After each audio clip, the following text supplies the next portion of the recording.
Nous n'avons jamais été exposés à ces gammes de fréquences-là par le passé. Cette histoire-là n'est juste qu'une affaire de gestion des risques.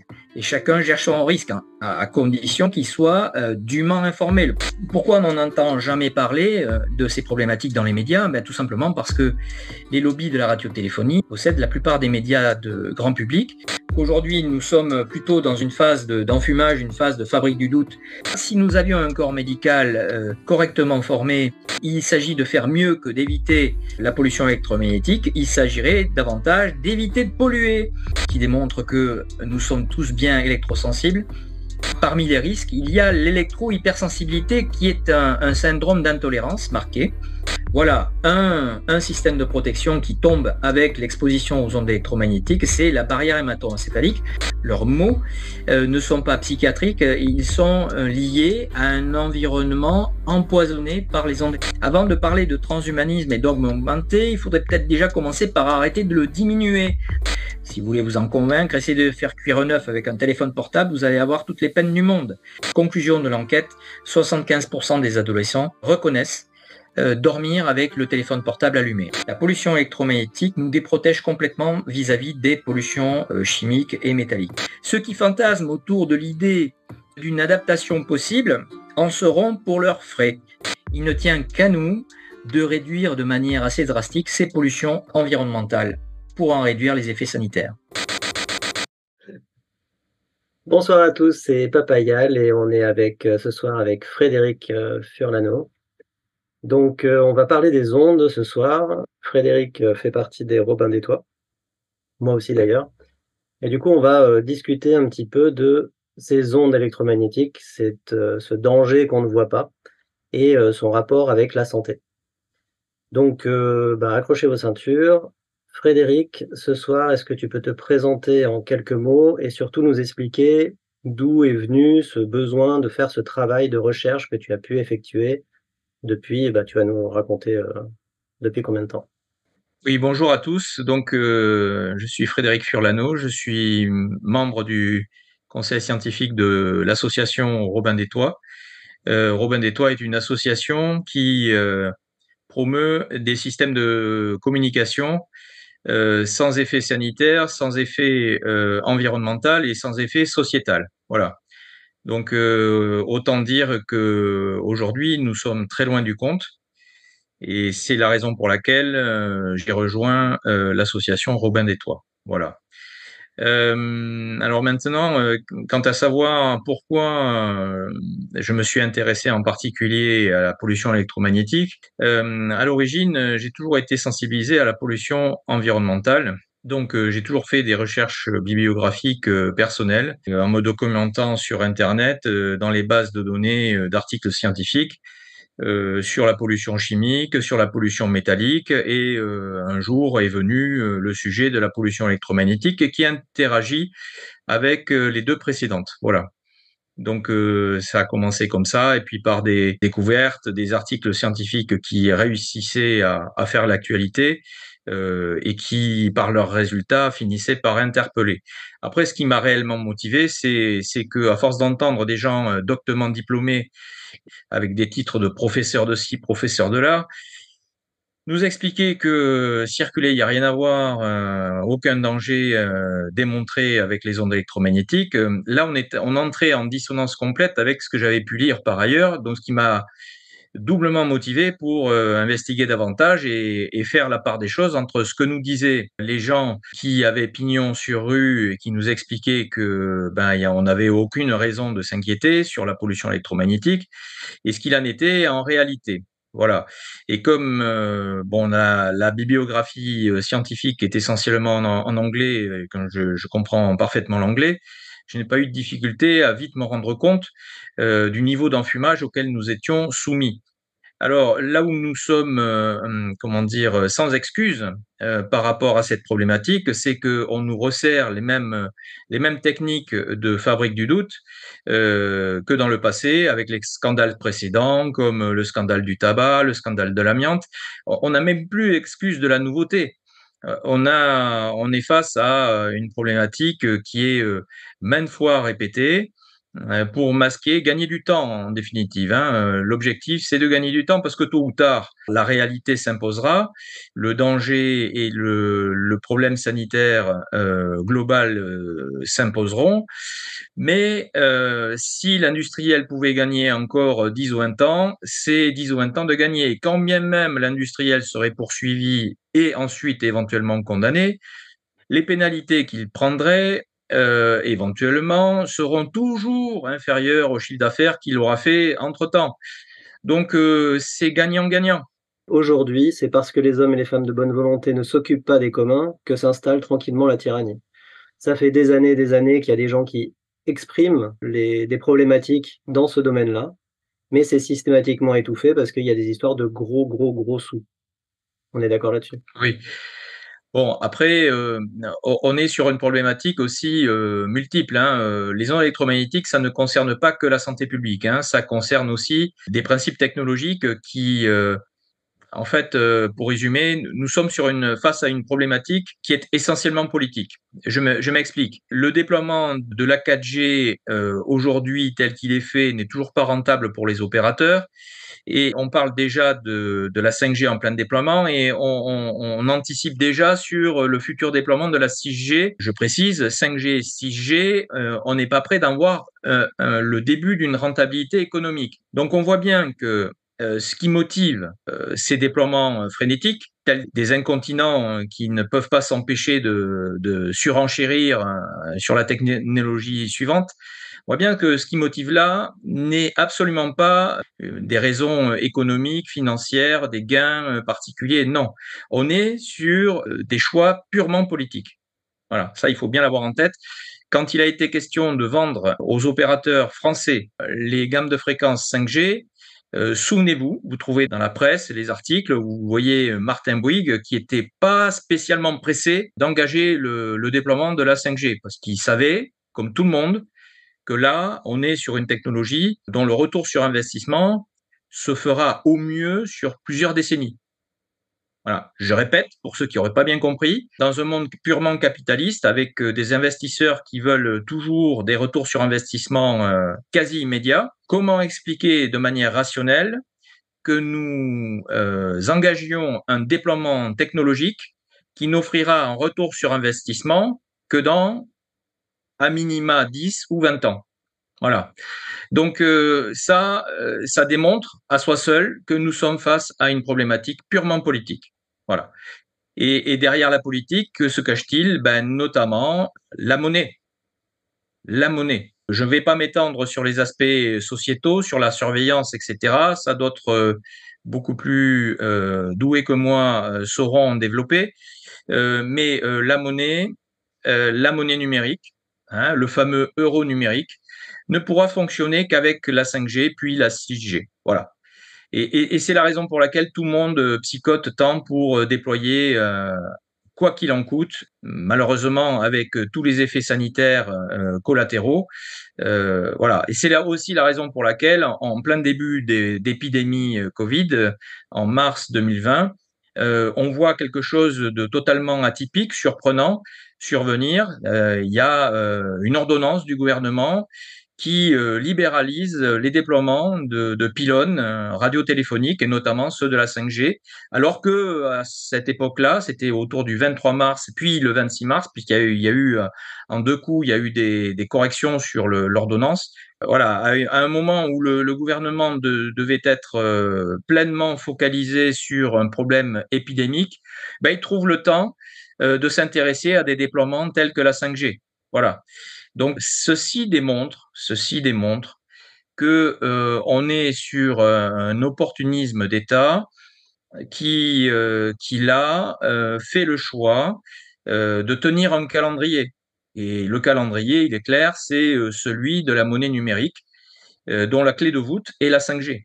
C'est-à-dire que pour maîtriser les flux monétaires individuels, sans la 5G, ce n'est pas possible. Voilà, parce que quand on parle de monnaie numérique, c'est dans un contexte d'absence, de disparition complète de toute espèce sonnante et trébuchante.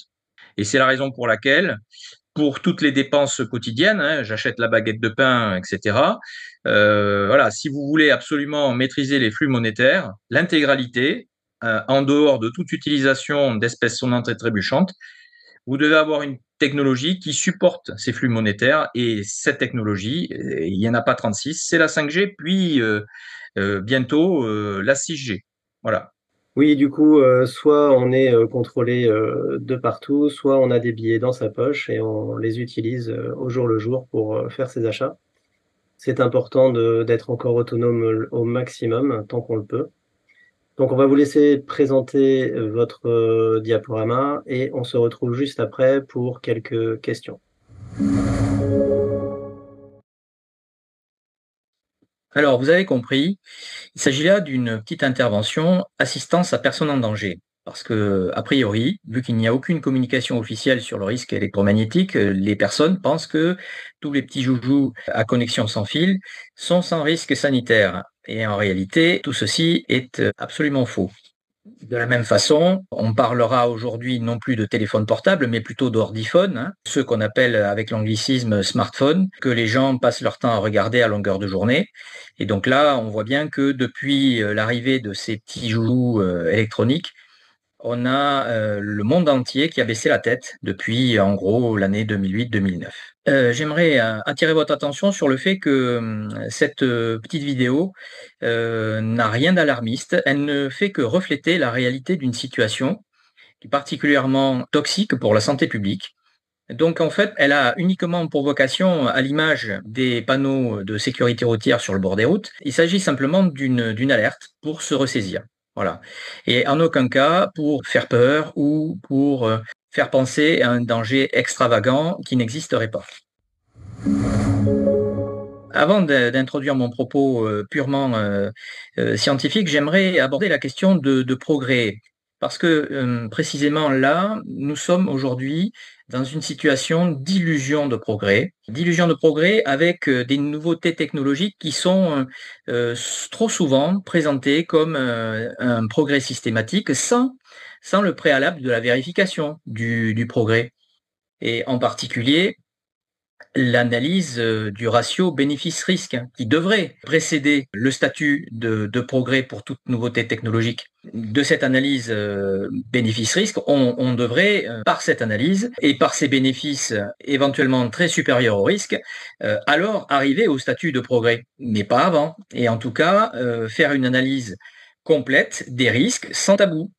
Pas comme aujourd'hui où on vous présente des nouveautés technologiques, en particulier les technologies sans fil, qui sont abordées que sous l'angle des bénéfices et jamais sous l'angle des risques. Alors là, on est en plein dedans avec les déclarations de notre président de la République au moment de la décision politique du déploiement de la 5G, avec des éléments de langage, avec l'ironie sur la lampe à huile, vers âge de la lampe à huile vers lequel il ne faudrait surtout pas retourner, le mépris d'un choix de vie, par exemple la stigmatisation des Amish. Voilà, on est avec ce genre de d'oukase, on est dans l'inversion accusatoire permanente. Et cette décision politique, le plus triste de l'affaire, elle intervient le 15 septembre 2020, à un moment où les études d'impact n'ont pas été réalisées. Voilà. Donc ça, c'est quand même assez préoccupant, c'est-à-dire qu'on a un politique qui ne s'appuie pas sur le rationnel, qui ne s'appuie pas sur la science, et prend sa décision politique avant même que l'agence de sécurité sanitaire, la dénommée ANSES, ait formulé un avis. Avis qui interviendra en avril 2021, c'est-à-dire soit plus de 7 mois après l'oukase présidentielle. Voilà. Et dans cet avis, produit par l'ANSES, dont je rappelle que le directeur est nommé par le personnage précédent, dans cet avis, l'ANSES déclare que la 5G ne présenterait pas de risque nouveau pour la santé au vu des données disponibles. Et dans la même page, où il ne semblerait pas y avoir de risque nouveau, l'ANSES déclare que, en fait, en réalité, elle ne disposerait pas de données suffisantes, on le voit en bas de cette diapo, de données suffisantes pour conclure à l'existence ou non d'un risque pour la santé. Voilà, on se moque un petit peu du monde. Donc, Ensuite, j'aimerais introduire la question de la complexité technologique qui est structurellement antidémocratique, précisément parce que la démocratie suppose une décision libre et éclairée et sans aucune influence de tierces parties, notamment de parties privées. Et donc là, dans une société ouvertement pro-technologique, religieusement pro-technologique, on a affaire à une dynamique qui bloque toute réflexion, qui bloque toute investigation alternative pour investiguer notamment les aspects des risques, tout le spectre des risques, sans aucun tabou. Et donc, on arrive à des décisions politiques qui sont prises sans même avoir assuré le préalable nécessaire qui est la vérification des bénéfices et surtout des risques pour la santé publique. Voilà. Et donc là, cette complexité technologique est telle qu'aujourd'hui, le politique qui prend sa décision ne peut pas prendre sa décision sans faire appel à des conseils. Le problème, c'est que ces conseils, personne ne vérifie l'absence de lien d'intérêt de ces conseils avec le produit sur lequel ils sont censés produire un avis pour dire s'il y a un risque sanitaire ou pas. Et donc, c'est ce que je résume ici sur cette diapo, c'est que la complexité impose de maîtriser la compréhension de ces techniques. Et aujourd'hui, dans un monde basé sur une délégation de représentativité, eh bien, tous les politiques se réfèrent à des conseils dont ils n'ont pas vérifié l'indépendance en termes de lien d'intérêt avec les produits sur lesquels ils sont censés formuler un avis. C'est la raison pour laquelle il ne peut pas y avoir aujourd'hui, dans une société pro-technologique, il ne peut pas y avoir de vraie démocratie. Et donc, le système de délégation politique est parasité par des liens d'intérêt, voire des conflits d'intérêts.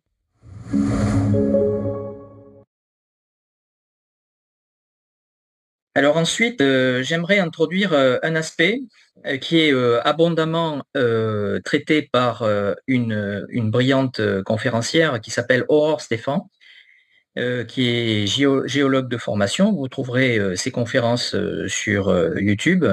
Et cette conférencière a maintes fois présenté l'impact minier, l'impact environnemental de tous ces déploiements technologiques. Alors je fais un bref aparté pour dire, voilà, un téléphone portable, un objet connecté, c'est souvent entre 50 et 65 métaux différents. Là, j'ai pris l'exemple du cuivre dans une mine en Afrique du Sud exploitée pendant près de 40 ans.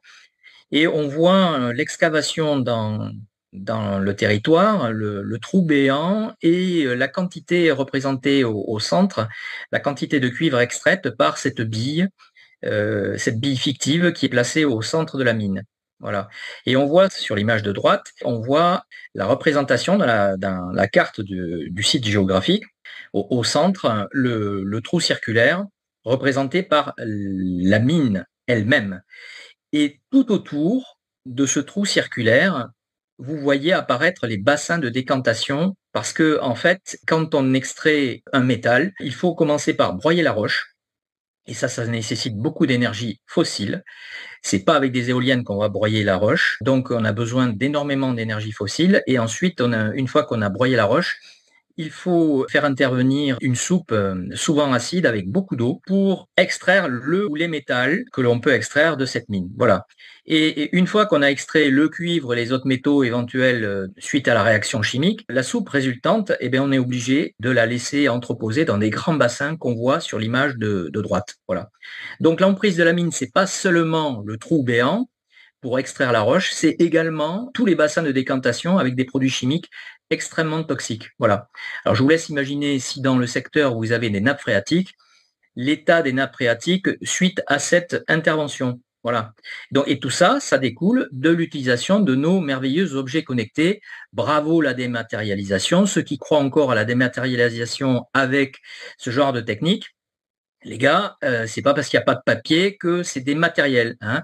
C'est dématérialisé, c'est faux. C'est encore plus impactant pour l'environnement du fait de ces techniques d'extraction de la ressource nécessaire à fabriquer tous ces composants. Voilà, et on voit accessoirement des fois ces bassins de décantation qui fuient. Et là, vous avez des rivières polluées. Là, ici, c'est l'exemple d'une mine de nickel en Russie en 2017 où on voit le contenu d'un bassin de décantation se déverser dans la rivière adjacente. Voilà, donc on voit qu'on a un réel problème d'exploitation des ressources pour fabriquer tous ces objets connectés. Je précise une chose tout de même, c'est que la technologie de la 5G, qui est promue par notre président de la République, qui prend ses décisions avant même de les baser sur des fondements scientifiques, avant même que l'ANSES ait produit un avis éclairé sur la question, quand notre président de la République prend ce genre de décision de déploiement de la 5G, il le fait alors même que certains opérateurs téléphoniques sont très embarrassés parce ils savent qu'ils auront des problèmes de rentabilité économique pour rentabiliser à court terme ce genre de déploiement. Il est à noter que la 5G sera encore plus compliquée à rentabiliser parce que là, à la différence de la 3G et de la 4G, nous ne sommes pas sur une technologie qui est axée sur les seuls téléphones portables et éventuellement objets type imprimante, appareil photo, etc. Mais là, la 5G, elle sera dédiée à l'ensemble des objets, à l'ensemble de tous les objets du quotidien qui pourront être connectés. Le frigo, la brosse à dents, le grille-pain, évidemment le téléphone mobile et l'enceinte connectée, etc. Tous les objets du quotidien, vous n'avez même pas idée de ce que ça peut représenter, y compris les chaussures, ben, des choses qui sont hallucinantes. Donc tous ces objets-là seront connectés ou connectables. Et donc il faudra produire des puces, des éléments électroniques pour que tous ces objets soient connectés. Et donc, on va assister à une explosion de la captation des métaux dans le milieu naturel. Et là, on voit une illustration de ça, avant même le déploiement de la 5G, pour dire l'emprise que nous avons sur la pression en termes d'extraction sur le milieu naturel. Là, on a l'exemple de l'or, où on voit le cube jaune à côté de l'Arc de Triomphe, matérialisant l'or extrait par l'humanité depuis l'Antiquité. Et sur cette quantité d'or, là, avec un cube de 22 mètres de côté, il faut retenir que les 2 tiers ont été extraits depuis 1950 seulement. Et là, on s'apprête à faire encore plus que depuis 1950. Voilà, c'est juste du délire. Voilà. Donc, notre problématique aujourd'hui est plus que sanitaire.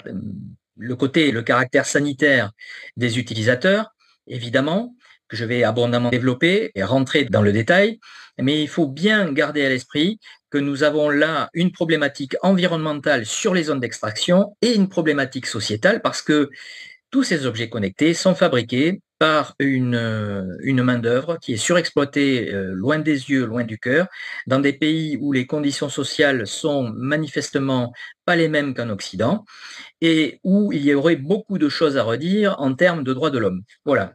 Donc il y a une question profondément éthique du fait de ces aspects, à la fois sociétaux, environnementaux et sanitaires. Alors maintenant, je vais expliquer un petit peu ce qu'est une onde électromagnétique pour après rentrer dans le détail des ondes électromagnétiques artificielles. Et mon propos ne traitera que de l'effet sanitaire des ondes électromagnétiques artificielles. Je précise cet aspect-là parce que il est évident que nous baignons tous dans les ondes électromagnétiques naturelles depuis des millions d'années. Donc le sujet n'est pas l'effet des ondes électromagnétiques naturelles. Le sujet de cette vidéo est exclusivement les effets sanitaires des ondes électromagnétiques artificielles que nous voyons déployer massivement depuis, en gros, la fin des années 90, une explosion de déploiement qui a été précédée, évidemment, d'une petite introduction à partir des années 50 du siècle précédent. Alors, pour retenir ce que pourrait être une onde, je vais reprendre l'image du jet d'un caillou sur un étang. Vous lancez un caillou sur un étang et vous voyez des ridelles concentriques s'éloigner du point d'impact. Et là, vous voyez matérialiser la propagation d'une onde concentrique. Il s'agit d'une onde de hauteur d'eau qui va se propager en s'éloignant du centre de l'impact et qui va se propager en s'atténuant au fur et à mesure que l'onde s'éloigne du point d'impact. Voilà, il y a une atténuation qui est due essentiellement à une dissipation de l'énergie, une dissipation mécanique de l'énergie. Voilà. Ensuite, je vais prendre un parallèle avec l'onde acoustique. Quand je parle, ma bouche émet des variations de pression qui se propagent dans les trois directions et qui, en arrivant à vos tympans, produisent un effet sur la membrane du tympan, qui est comme un tambour, et qui va transformer ce signal acoustique en signal électrique qui va être ensuite interprété par votre cerveau. Voilà. Et donc, c'est comme ça qu'on peut se parler et qu'on peut s'entendre. Et donc là, il s'agit dans ce cas-là, pour l'onde acoustique, qui n'a rien à voir avec l'onde électromagnétique, pour l'onde acoustique, il s'agit d'une propagation de variation de pression dans l'espace. Et comme pour la surface de l'eau de l'étang, il est évident que avec la distance, cette onde va s'atténuer dans l'espace au point que il viendrait jamais à l'idée de quelqu'un de parler à une autre personne à 1 kilomètre de distance parce que là, tout le monde a compris que personne n'entendra rien. Voilà. Et ça, c'est du fait de l'atténuation du signal. Eh bien, pour les ondes électromagnétiques, le process est similaire. Nous avons une fluctuation d'une grandeur physique qui, cette fois-ci, n'est pas une variation de pression, n'est pas non plus une hauteur d'eau, mais là, dans ce cas-là, est une variation d'intensité de champ électrique et de champ magnétique. Donc, cette propagation, elle se fait dans l'espace, dans les trois directions. La petite nuance par rapport aux deux précédentes, c'est que cette propagation n'a pas besoin de support matériel pour se propager. Elle peut intervenir également dans l'espace où on a le vide le plus parfait. Voilà, donc cette variation d'intensité de champ électrique et de champ magnétique, on parle bien de champ électromagnétique parce que les deux sont mariés ensemble. Une variation par exemple, de courant électrique produira un champ magnétique, c'est ce qu'on a dans un électroaimant, et une variation de champ magnétique, par exemple la dynamo de vélo, on fait tourner un aimant au centre d'une bobine électrique, et la rotation de cet aimant fait tourner donc le champ magnétique et fait varier le champ magnétique, et donc produit un courant qui produira lui-même un champ électrique.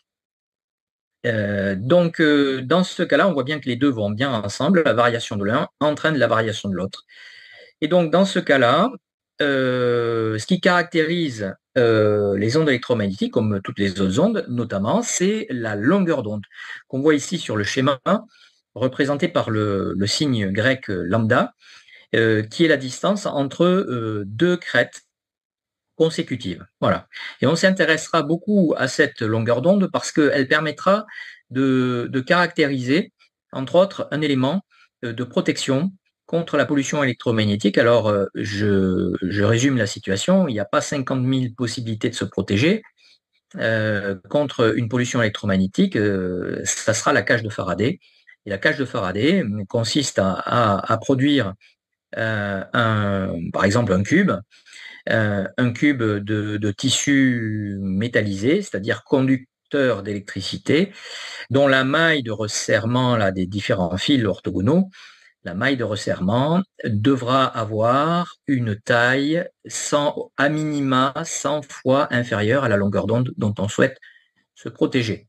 Alors par exemple, quand vous avez une longueur d'onde de 2,4 GHz, qui est la longueur d'onde classique là, des téléphones mobiles ou du four micro-ondes, eh bien, cela veut dire que pour être protégé à 99% du champ électromagnétique extérieur, il faudra avoir un maillage dont la taille caractéristique de la maille sera au plus haut égale à 1 mm. Voilà, 100 fois inférieur à 11 cm. Voilà. Donc ensuite, ce qu'il faut retenir sur la caractérisation des ondes, c'est, on va parler, donc une fois qu'on a introduit la longueur d'onde, on va pouvoir éventuellement parler de la fréquence. La fréquence, c'est le nombre d'oscillations chaque seconde et l'unité, c'est le hertz. Voilà. Et donc, une oscillation par seconde, c'est 1 hertz, 1000 oscillations par seconde, c'est 1 kHz, 1 million d'oscillations chaque seconde, c'est 1 MHz, et 1 milliard d'oscillations chaque seconde, ça sera 1 GHz. Vous voyez, il y a un préfixe qui intervient juste avant l'unité du hertz pour caractériser de quel multiple on parle. L'unité du champ électrique sera caractérisée en volts par mètre et l'unité du champ magnétique sera caractérisée en Tesla. Voilà. Une fois qu'on a ces grandeurs caractéristiques, on va s'intéresser ensuite au spectre électromagnétique. Alors, vous voyez, il se déroule de la gauche vers la droite, des basses fréquences à gauche vers les très hautes fréquences à droite. Ce spectre électromagnétique est découpé en deux grands domaines, le domaine des rayonnements non ionisants et le domaine des rayonnements ionisants. Alors aujourd'hui, cette jonction se fait sur les ultraviolets, l'UVA est dans le domaine non ionisant, l'UVB est dans le domaine ionisant. Alors, tout le monde est à peu près d'accord aujourd'hui pour reconnaître que les rayonnements ionisants sont toxiques pour la santé. En revanche, il y a un débat, je devrais dire un enfumage, quant à la toxicité des rayonnements non ionisants. Voilà. Il est clair que, comme toutes les frontières, il n'y a pas de limite abrupte entre un domaine qui serait toxique et l'autre côté, un domaine qui serait non toxique. Ce qu'il faut retenir, c'est que le processus de toxicité est simplement différent d'un cas à l'autre. Alors, nous allons nous intéresser en particulier à différentes parties de ce spectre. Sur les basses fréquences, la zone entre 10 kHz et 100 kHz, qui correspond à la zone des courants porteurs en ligne, notamment le système Linky. Et ensuite, la partie entre à peu près 1 GHz et à peu près 10 GHz, qui correspond à l'actuelle téléphonie mobile, actuelle et future téléphonie mobile, puisque la 5G devrait démarrer avec l'utilisation de la bande au-dessus de 3,5 GHz. Alors, vous noterez que dans ce spectre des fréquences, nous avons la lumière du soleil. Et oui, la lumière du soleil est une onde électromagnétique. Et il n'a échappé à personne que rester trop longtemps au soleil, en particulier l'été, c'était pas une bonne idée au niveau sanitaire.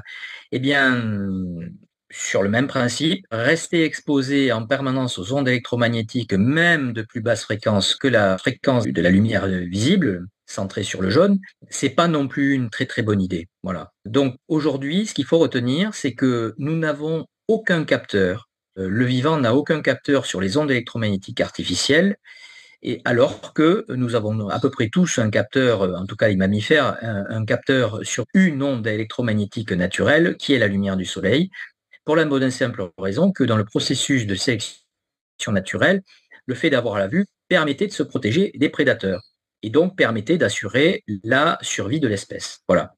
Et si nous n'avons jamais acquis de capteurs sur les ondes électromagnétiques artificielles, c'est-à-dire notamment dans la gamme de fréquences 1 GHz à 10 GHz, c'est que parce que, par définition, nous n'avons jamais été exposés à ces gammes de fréquences-là par le passé. Voilà. Donc, nous sommes en quelque sorte la première génération à être exposée autant à ces gammes de fréquences depuis l'utérus jusqu'à l'âge adulte.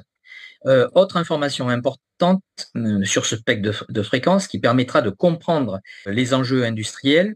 Ce qu'il faut retenir, c'est que dans un monde où la technologie n'est plus une dynamique de progrès, mais seulement une religion, au même titre que certaines personnes vivent pour manger, et par l'inverse, elles ne mangent plus pour vivre, elles ne font que vivre pour manger. Là, nous sommes dans une religion technologique qui passe son temps à déployer des nouveaux concepts au principe duquel, en fait, notre besoin fantasmé serait de transférer des données de plus en plus croissantes. Voilà. Donc, on fait croire aux gens qu'ils ont besoin absolument de transférer des données de plus en plus volumineuses et que pour répondre à ce besoin qui n'existe pas, eh ben, on déploie de nouvelles technologies, 3G, 4G, 5G. Ces technologies ont pour propriété caractéristique, en fait, d'utiliser des gammes de fréquences de plus en plus élevées pour permettre des débits de plus en plus élevés également et faire patienter le moins possible l'utilisateur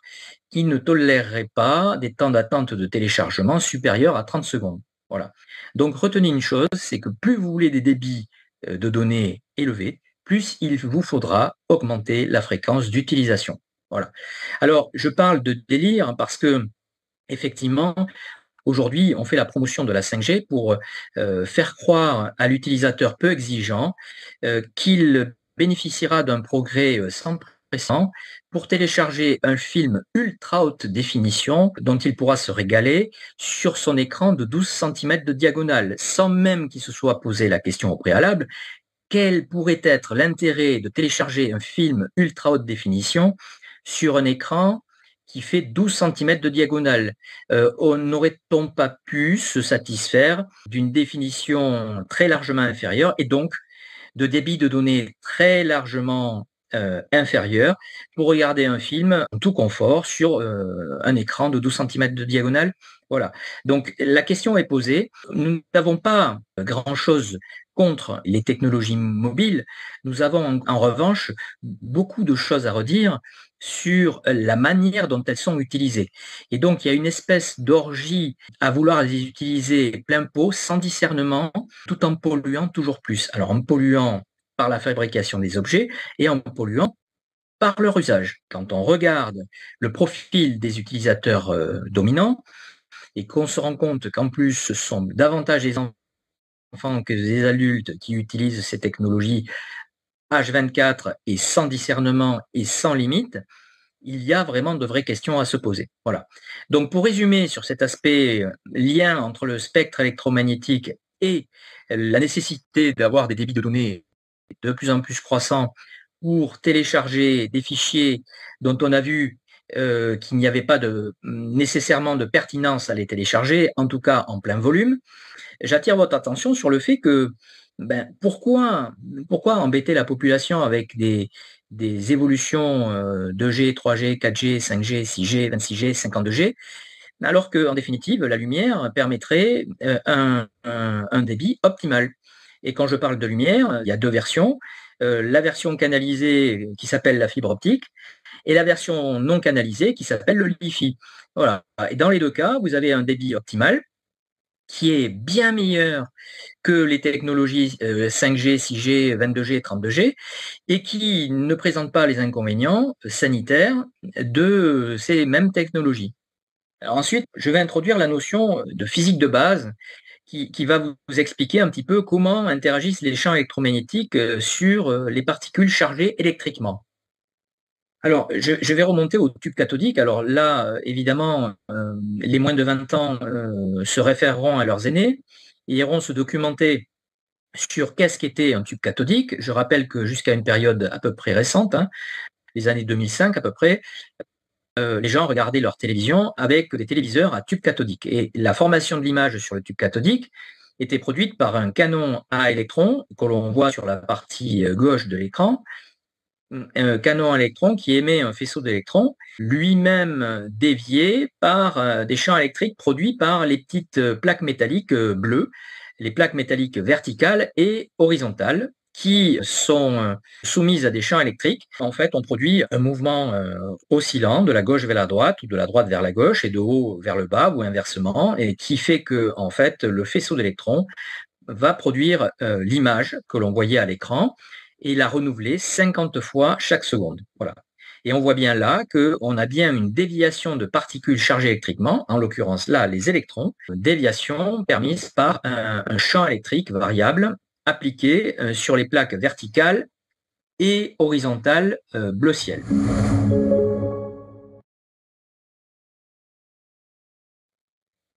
Maintenant, j'introduis la petite expérience de lycée que nos enfants là, qui ont 16-17 ans, qui sont en première et en terminale, abordent dans leur lycée, en particulier pour ceux qui ont des spécialisations en sciences physiques. La petite expérience est toute simple, c'est l'expérience de la force de Lorentz ou de Laplace, qui consiste à un petit circuit électrique. Vous voyez le montage en bas à gauche, avec deux barreaux de cuivre fixes, sur lesquels on fait rouler un barreau de cuivre mobile.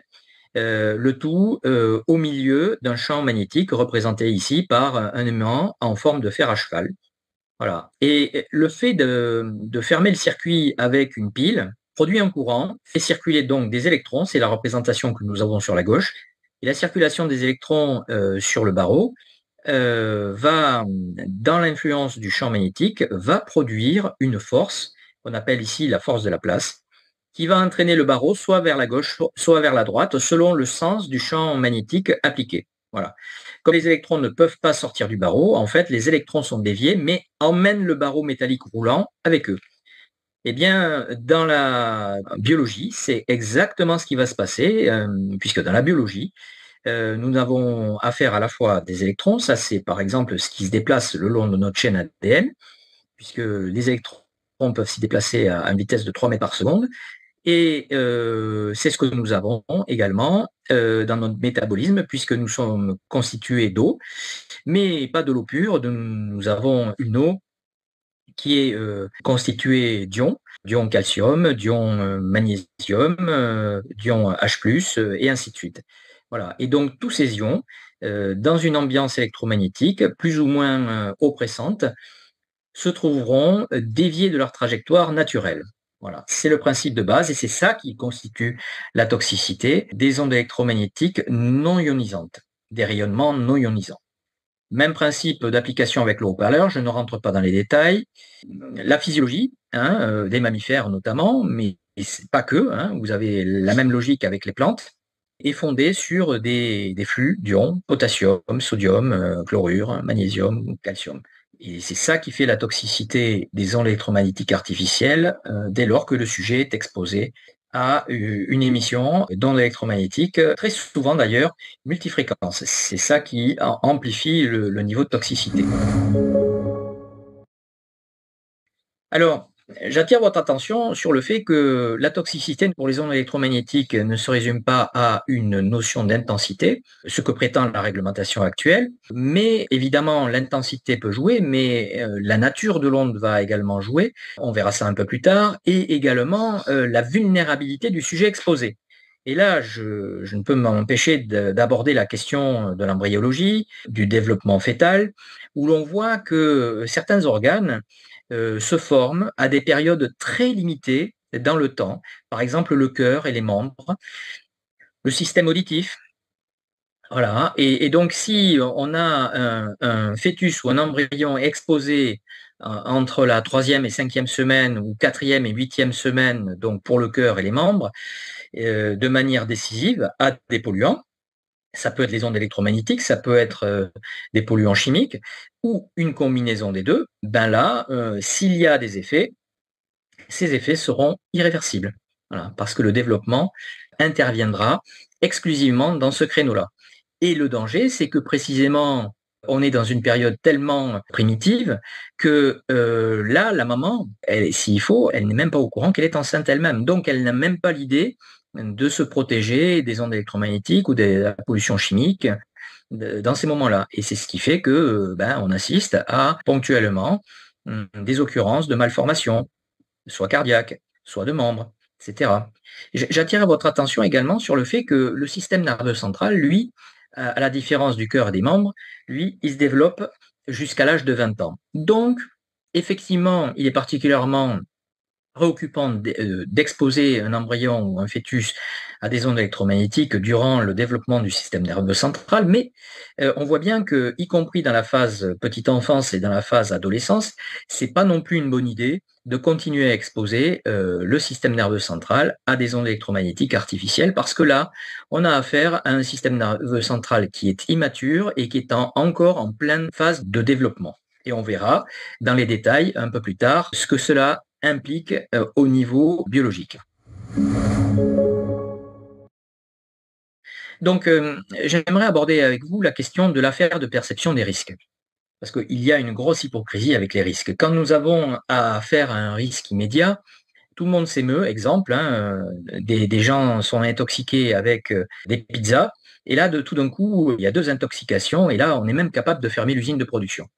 En revanche, quand des gens sont intoxiqués avec des pollutions environnementales du type chimie ou du type électromagnétique, alors là, curieusement, comme les effets ne sont pas toujours immédiats et comme le corps médical n'est absolument pas formé aux effets de ces pollutions, du coup, il n'est pas en capacité d'opérer un diagnostic pertinent, et du coup, on passe complètement à côté du risque.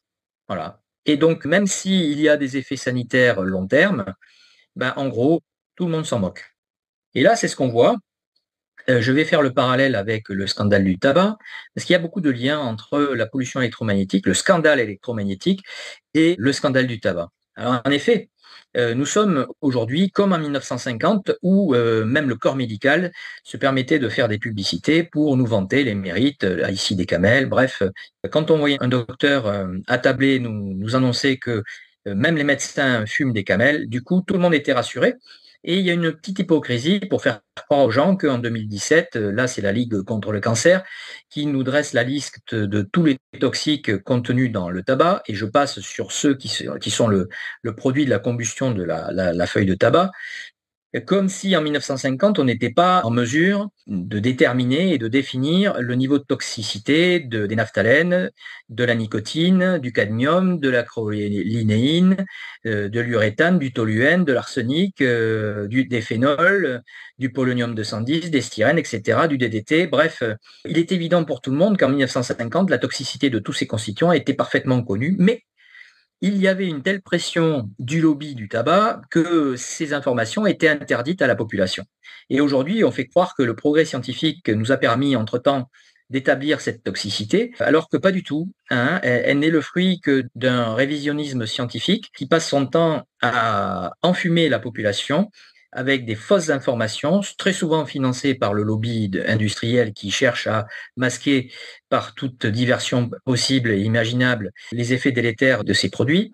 Et donc là, malheureusement, on le sait avec le recul maintenant que ce truc-là n'a été qu'une manipulation de plus qui a consisté à divertir la population sur les risques du tabac.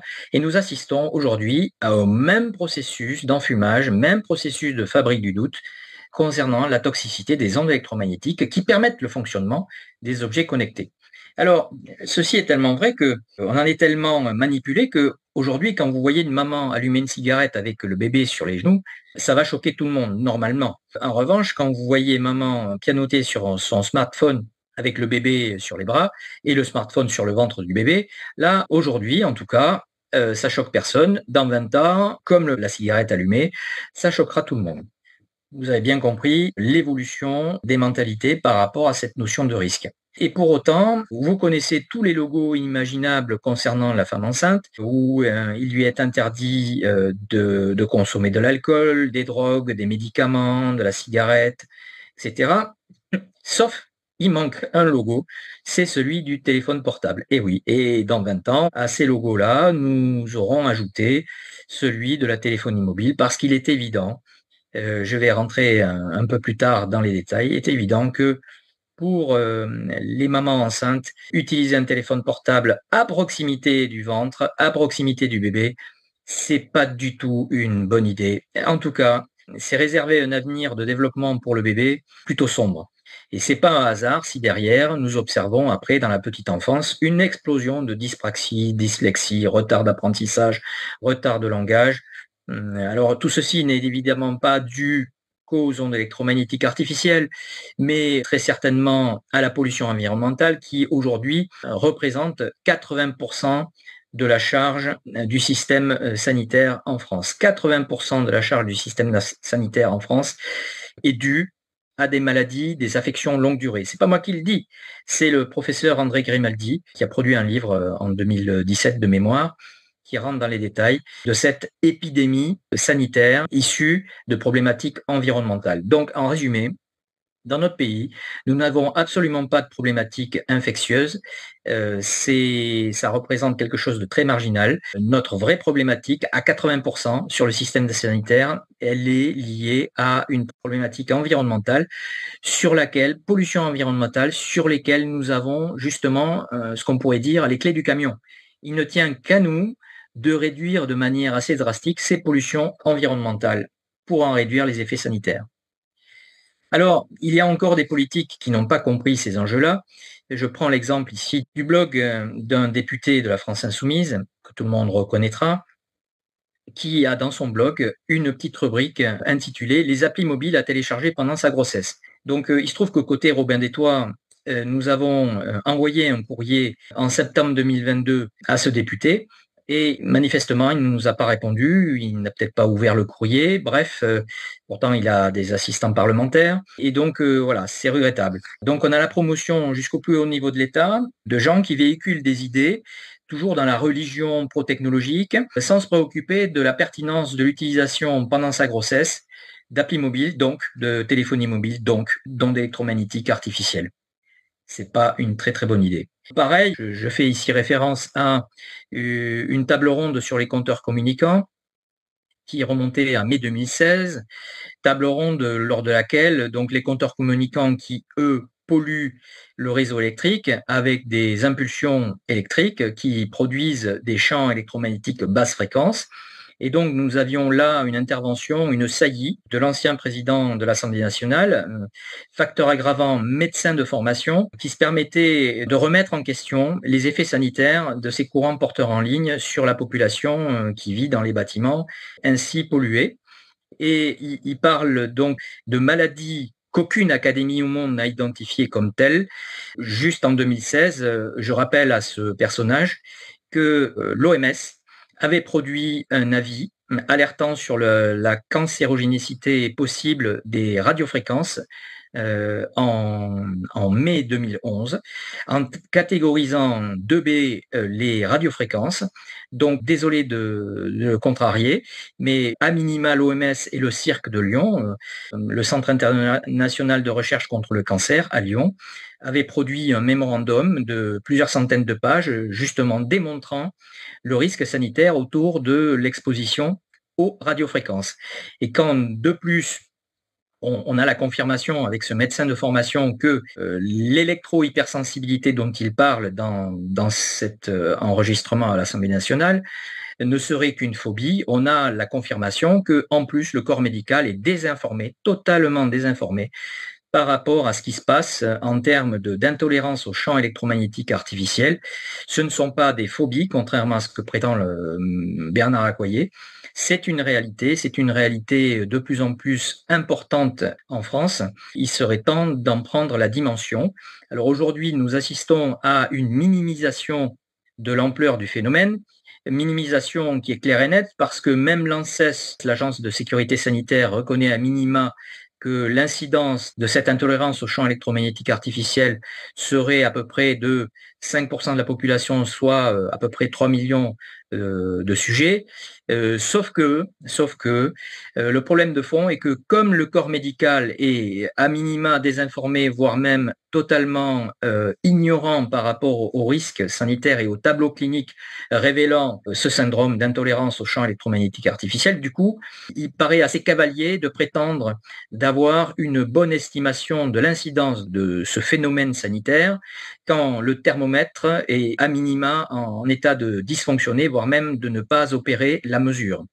J'aimerais revenir parce que là aussi, on retrouve vraiment avec Bernard Accoyer, là, c'est un cortège de désinformation et de bêtises, où il dit lui-même dans l'intervention, ceux qui s'opposent au déploiement de téléphonie mobile, notamment, seront les premiers à prendre leur portable pour appeler les secours. Je précise quand même que pour appeler les secours, on a besoin de la technologie 2G. On n'a pas besoin de la technologie 5G, encore moins de la technologie 32G ou 152G. Donc, ce que j'essaie de dire, c'est que si l'objectif, c'est vraiment d'appeler les secours, la 2G suffit et les niveaux d'émission très faibles, donc avec des incidences sanitaires réduites, sont possibles. Donc, on n'est pas du tout obligé à la surenchère que l'on observe aujourd'hui, avec une superposition des technologies et une forte amplification des expositions électromagnétiques 24 heures sur 24. Donc non, pour appeler les secours, on n'a pas besoin de rentrer dans cette spirale infernale du déploiement de la technologie suivante pour faire plus progressiste que son voisin. Pour revenir à la maman enceinte, il y a quand même des gens qui font leur travail. Là, c'est un site qui s'intitule Baby Safe Project, qui est anglo-saxon, mais qui est traduit maintenant en français et qui formule 5 précautions pour réduire l'exposition aux champs électromagnétiques. Alors, j'aimerais préciser une chose. Mon propos n'est pas là pour apprendre à vivre dans la pollution électromagnétique. Mon propos est là pour déjà alerter sur les effets sanitaires de cette pollution électromagnétique, effets sanitaires parfois irréversibles. Voilà. Et que, comme le disait ma grand-mère, qui n'avait que le certificat d'études, à une époque où on savait encore lire et comprendre ce qu'on lisait, ce qui est de moins en moins le cas aujourd'hui. Donc, elle me disait, quand on ne veut pas avoir à nettoyer, bien on ne salit pas. Donc, j'appliquerai ce principe-là quand on ne veut pas avoir à dépolluer ou à se protéger contre une pollution. La première règle de base, c'est de ne pas polluer. Voilà. Donc, il faudrait envisager de base des déploiements technologiques avec des utilisations optimales pour un usage qui correspond vraiment à un caractère incontournable. Voilà. Par exemple, des solutions de mobilité telles que la téléphonie mobile ne devraient être utilisées qu'en situation d'usage mobile et pas dans des bâtiments fixes, par exemple. Voilà. La téléphonie mobile, c'est une solution technique de mobilité.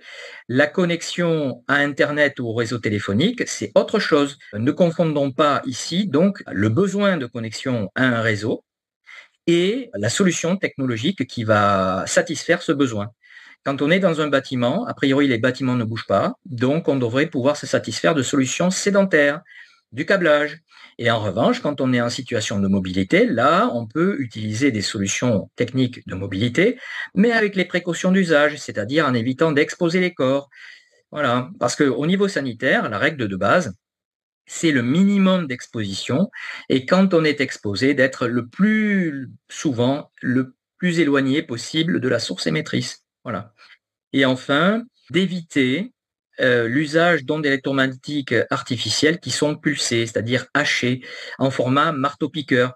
Et je pourrais reprendre l'analogie avec, par exemple, sur les ondes acoustiques, si on écoute du Mozart à 120 décibels, c'est pas la même chose que d'écouter un marteau-piqueur à 120 décibels. Vous comprenez de fait qu'il sera beaucoup plus tolérable d'écouter du Mozart à 120 décibels et beaucoup plus intolérable d'écouter un marteau-piqueur à 120 décibels. Eh bien, pour les ondes électromagnétiques artificielles, c'est la même chose.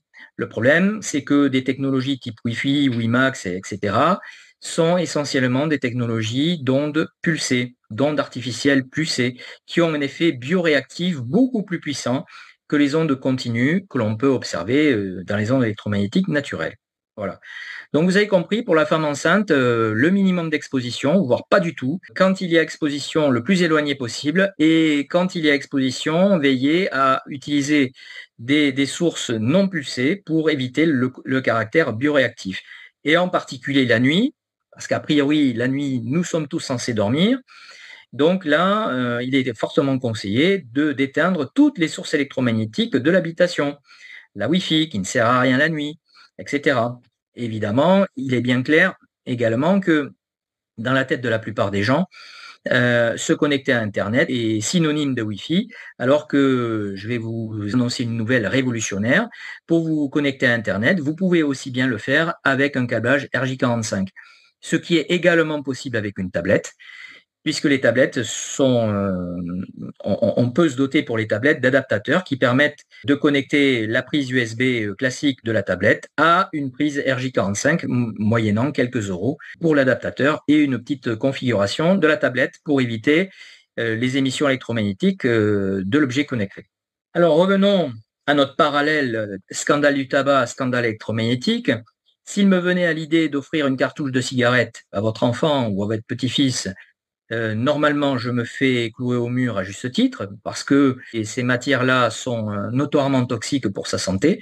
Alors que s'il me venait à l'idée de lui offrir un téléphone portable ou un ordiphone, là, du coup, je suis aujourd'hui considéré comme le bienfaiteur, le Père Noël, alors que normalement, je devrais tout autant me retrouver cloué au mur pour la toxicité du cadeau. Donc, on voit bien le retard à l'allumage dans la conscience collective par rapport aux risques sanitaires. Et alors, pour enfoncer le clou, je résume ici sur cette planche à la fois toute la documentation disponible en termes de fabrique du doute et intoxication scientifique opérée par le lobby industriel durant l'époque du scandale du tabac. Tout est résumé dans un livre d'anthologie écrit par Robert Proctor qui s'appelle Golden Holocaust, qui résume un petit peu toutes les pratiques de l'industrie du tabac pour faire oublier la toxicité de ces produits. Eh bien, aujourd'hui, nous avons exactement la même logique opérée. Il suffit de remplacer tabac par ondes électromagnétiques ou objets connectés ou téléphone portable et vous avez les mêmes processus à l'œuvre. Nous avons également, dans les deux scandales, nous avons le même facteur addictif et le même facteur de toxicité, à la différence près que pour le tabac, c'est la nicotine, et pour le caractère addictif du téléphone portable, ben, on aura l'écran. Il suffit de regarder l'emprise à la limite de la toxicomanie qu'opère cet écran sur toute la population adolescente qui n'arrive plus à se détacher de cet écran et à tel point qu'elle préfère se faire écraser dans la rue plutôt que de quitter une seule seconde des yeux son écran, sa greffe, devrais-je dire, sa greffe, plutôt que de regarder le trafic routier avant de passer sur le passage protégé. Voilà. Parce qu'il y a bon nombre d'adolescents qui n'ont pas compris que passage protégé, ça ne voulait pas dire que c'était blindé. Hein, il fallait quand même jeter un œil. Voilà. Et on a dans les deux cas un facteur de toxicité. Alors, le tabac, les 28 toxines qu'on a fait semblant de découvrir dans les années 2000. Et pour les ondes électromagnétiques artificielles, effectivement, ce que j'ai résumé, c'est les ondes pulsées, la proximité, qui est un caractère de toxicité, la permanence de l'exposition, c'est-à-dire la durée de l'exposition, qui est aussi un caractère de toxicité, l'effet cocktail. Alors, effet cocktail avec d'autres gammes de fréquences, le sujet pouvant être exposé à la fois à des basses fréquences et à des radiofréquences. Et puis l'effet cocktail avec, par exemple, la chimie, avec les pollutions métalliques, qui ont des effets convergents sur la physiologie. Voilà. Je rentrerai après dans le détail sur pourquoi les ondes électromagnétiques ont un caractère de toxicité encore plus préoccupant que des pollutions plus classiques comme la chimie, le tabac et autres. Voilà. Nous rentrerons dans le détail ultérieurement. Alors, les troubles chez l'enfant. Alors, là, c'est pareil, nous avons une de Télérama il y a quelques semaines de cela qui posait la question en une, vos enfants ne vous diront pas merci. Alors, c'est quand même assez gonflé parce que Télérama est un périodique qui est possédé par le groupe Le Monde lui-même, dont un actionnaire est Free. Et donc, Télérama, qui contient régulièrement des publicités pour promouvoir l'usage de la radiotéléphonie, vient expliquer aux parents que l'usage de la radiotéléphonie pourrait être un problème pour leur gamin. Donc, c'est quand même assez cocasse. C'est le fournisseur qui donne des leçons de morale aux parents. Alors, ça, c'est le premier point. Ensuite, dans l'article qui est concocté par les journalistes AEIR de Télérama, donc on a seulement le côté exposition aux réseaux sociaux, qui est vrai, c'est un vrai problème. Le caractère addictif des écrans, c'est aussi un vrai problème. Mais on a une pudeur de jeune fille quand il s'agit d'aborder la question du risque électromagnétique. Là, plus personne n'en parle et même ça n'existe pas. Tout ça pour souligner le fait que voilà, les parents ne sont pas informés sur la complétude du risque par des gens qui ont toute l'information. Ils ne peuvent pas ignorer aussi la composante toxique de l'onde artificielle qui permet l'utilisation de ces objets connectés. Je rappelle, pour ceux qui n'auraient pas encore réalisé, c'est que les objets connectés sont connectés non pas par télépathie, ils sont connectés par l'utilisation d'ondes électromagnétiques et la plupart du temps, ondes électromagnétiques artificielles pulsées. Alors, pourquoi on n'en entend jamais parler de ces problématiques dans les médias? Tout simplement parce que les lobbies de la radiotéléphonie possèdent, là c'est un petit résumé, ça n'est pas exhaustif, possèdent la plupart des médias de grand public, qui sont d'ailleurs très souvent subventionnés avec nos impôts. Et donc, voilà, on peut d'ailleurs s'interroger de pourquoi ces médias sont subventionnés pour nous offrir une information très parcellaire, très incomplète. Alors, subventionné, je prends un extrait là du 8 juillet 2020 où on voit dans Mediapart les milliardaires qui possèdent la presse plument l'État, où on voit que l'État octroie, là c'est en l'occurrence dans les Échos, 2 milliards d'euros pour subventionner les médias en 2020. Voilà. Est-ce normal? N'achèterait-on pas de l'influence? C'est la question qu'on pourrait se poser. Pourquoi, dans un monde notoirement capitaliste, pourquoi subventionne-t-on des activités qui sont notoirement non rentables? Et qui sont de plus en plus non rentables puisque les clients, les lecteurs, les abonnés sont de moins en moins nombreux vu la fiabilité des informations qui sont délivrées. Donc là, vous avez une carte qui résume la toile d'araignée et qui montre bien que l'ensemble des médias à disposition de la population sont tenus par quelques grands actionnaires qui donnent le là et qui évitent, avec la pudeur d'une jeune fille, de nous parler de la toxicité des ondes électromagnétiques.